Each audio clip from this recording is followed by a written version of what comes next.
Bonjour, je m'appelle Sylvie Trigault et bienvenue sur la chaîne VSON. Aujourd'hui, je vais vous présenter des concepts concernant le futur, la rétrocausalité et les synchronicités. Et si votre futur existait déjà? Pas comme quelque chose qui va arriver, mais comme une destination vers laquelle vous êtes déjà en train de voyager. Imaginez que votre vie soit un train. Vous êtes à bord de ce train et le paysage défile. Ce paysage, imaginons que c'est votre existence. Nous avons l'impression que le futur se crée au fur et à mesure. Mais les avancées en physique suggèrent autre chose. Et si tout était déjà là? Mais comment notre futur pourrait déjà exister? Et quelles seraient les conséquences sur notre libre arbitre? Imaginez un pays que vous désirez traverser et visiter. Tout y est déjà. Il y a des villes, des gens, des montagnes et la rivière ne se crée pas au moment où vous avancez dans le décor. Ils sont tous déjà là, on est d'accord. Je vais citer ici Philippe Guillemant, un physicien qui mérite votre attention si vous ne le connaissez pas déjà. Imaginons que notre vie soit comme un disque DVD, où il y aurait de gravé une histoire ou un film. Et imaginons que notre cerveau soit la tête de lecture du DVD. Mais supposons maintenant qu'il n'y ait pas qu'un seul disque, mais plusieurs disques superposés, et que notre cerveau pourrait passer d'un disque à l'autre. En bref, on ne serait pas bloqué sur un seul film de vie. Et il y aurait plusieurs versions possibles de notre futur. À certains moments précis de notre vie, il nous serait possible de changer de disque et de choisir un nouveau film. Ces moments-là, les Grecs les appelaient le kairos, soit l'instant juste ou, comme dirait M. Guillemant, une bifurcation. Je vais en reparler plus tard. Une autre analogie intéressante que propose ce physicien, c'est l'idée d'un GPS. Imaginons le GPS qui serait un peu comme notre ligne de temps. Il y a un chemin programmé et une destination visée. Lorsqu'une destination est programmée, vous avez le choix soit de suivre l'itinéraire proposé, soit d'emprunter une autre route. Et dans ce cas, le système recalculera un nouvel itinéraire pour vous ramener à la même destination. Cette destination serait programmée automatiquement selon notre inconscient qui proposerait un chemin se basant sur nos expériences, nos croyances et notre état d'esprit. Toutefois, le changement de destination serait aussi possible. Il faudrait pour cela faire un peu de ménage. C'est-à-dire qu'il faudrait identifier les croyances, les événements et les peurs qui sont imprimés dans notre inconscient et qui nous empêchent d'accéder à notre but et de s'en départir.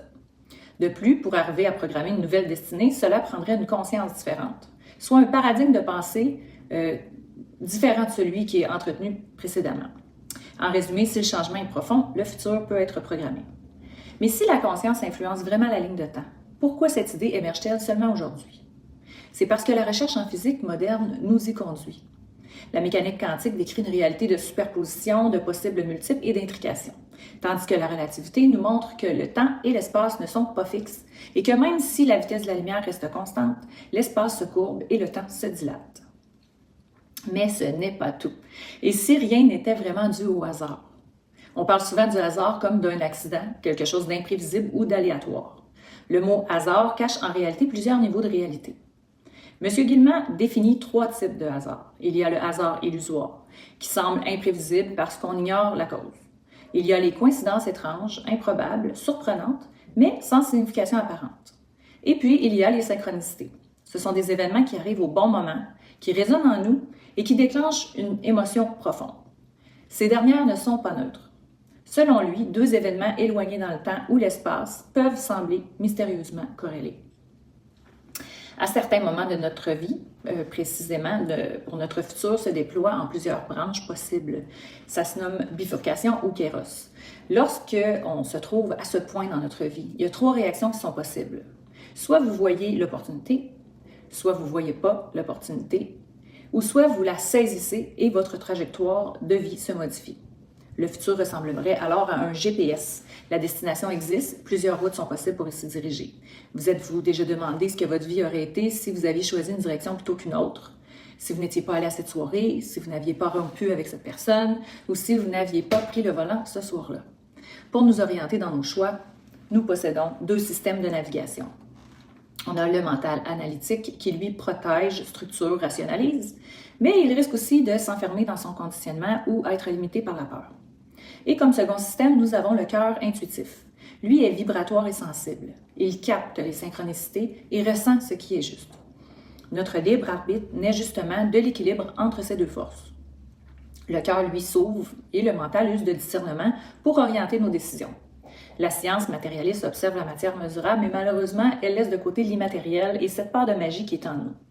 Pourtant, plusieurs témoignages d'expériences de mort imminente, de sortie hors du corps, d'états modifiés de conscience ou de synchronicité répétée suggèrent une conscience capable de dépasser l'espace et le temps.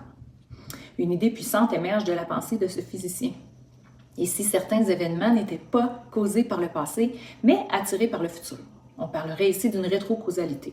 Les synchronicités seraient alors des signaux du futur et des pistes qui nous orientent subtilement pour aller dans la direction d'un futur probable. Notre impression de temps n'est qu'une construction cérébrale. La conscience, elle, semble toujours légèrement en avance sur lui, comme si elle percevait l'information juste avant que le mental ne la traduise. C'est là que naît l'intuition, cette sensation de savoir sans raisonner. Et si tout cela est vrai, alors le nouveau paradigme de pensée pourrait se positionner ainsi. Le hasard devient porteur de sens, le futur dialogue avec le présent et le libre arbitre est bien réel. Le sentiment de joie devient alors un indicateur qui confirme que nous sommes dans la bonne voie dans notre vie. Nous ne sommes pas des machines biologiques, nous sommes des consciences vibratoires naviguant dans un multivers de possibilités. La question n'est plus « est-ce le hasard ?» mais « suis-je à l'écoute de ce qui m'appelle ?» Nous sommes présentement à la frontière d'un nouveau paradigme. La conscience n'est pas produite par le cerveau. Et cette nouvelle façon de penser oblige à sortir d'une vision d'un monde matérialiste et déterministe. Parce que derrière tous ces concepts vertigineux qui sortent de l'entendement se cache une question essentielle. Qui sommes-nous réellement dans cette architecture du réel et jusqu'où pouvons-nous orienter notre trajectoire future? Quelles sont nos limites? La conscience, elle, est une toile de fond de la réalité. Elle est la base de ce qu'est la vie. Elle est constituée de V pour vibration, I pour information et de E pour énergie. Si vous avez trouvé le contenu intéressant et que vous désirez en savoir plus, je vous invite à consulter les résultats de recherche et les réseaux sociaux de M. Philippe Guillemant. Je vous mets le lien du site web de Philippe en description. Et pour ma part, je vous dis à la prochaine!